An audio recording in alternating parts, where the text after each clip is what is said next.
Got your ass. Sparking Zero is not a normal game. This must be.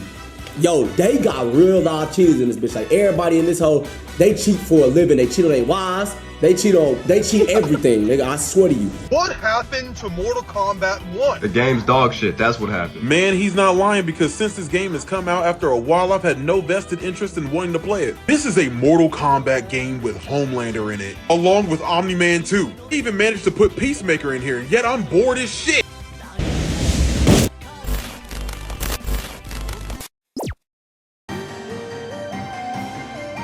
Have you had fishes? How was supposed to be the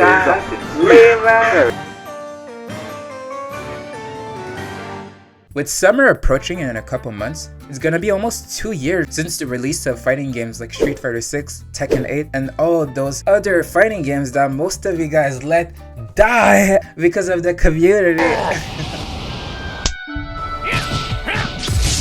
Just for that, I'm going to crush you like a grape! I swear, the life cycle of these fighting games is so freaking sporadic. For most of these fighting games, the first 3 months of the launch are gonna be the best boxing you'll ever have in your entire life, because everyone's super new at this game. So there's not really any metas that are established. And man, just seeing the tier list that people come up at launch is just fucking hilarious when you see that shit. Years later, how everything is so different, how wrong we were or how lucky we were. These are the types of games that don't really receive a lot of balance updates. So when you're stuck for months with some broken ass characters that are freaking tearing apart the game, I truly believe that right now we're probably in the best era to get into a fighting game if you're a new player, because not only is there so many YouTube tutorials for you to learn, but also not only that, the fighting games that not come out, I feel like they modernize the controls a lot more for new players to come out in these games, which is a good thing. Some of these older fighting games that you would play, I feel like a lot of them were basically just carpal tunnel speedrun, because some of them, if you pull up the freaking menus, What the fuck?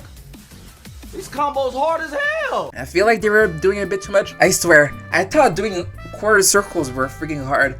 Just seeing Zangief's moveset, even in Street Fighter 6, just seeing all of his movesets gives me so much pain that I just feel bad for people that play classic controls on Zangief, because they're obviously not making it past 50. There's no way. Honestly, I feel like the only parts that are really missing from fighting games is just how fast the community engagement could be. Because when you look at games like shooters, not only are these games getting constantly updated, but also the community, you can feel it, it's strong. Because I feel like most of these fighting games, the community is the most alive when you go to conventions. And honestly, I really like that. I don't know what about conventions is so cozy about fighting some homies or some strangers over a money match, or not even needed. I don't know what about it, but I would really appreciate if fighting games got the same amount of attention that these shooters get. I think it's because most of these shooters are free to play, and most of these fighting games are like way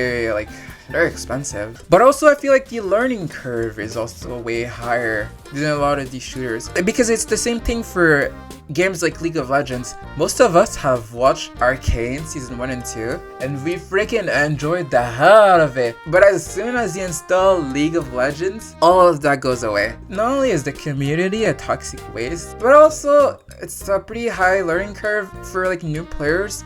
I got myself to level 50 playing League, but after a while, just couldn't log in anymore.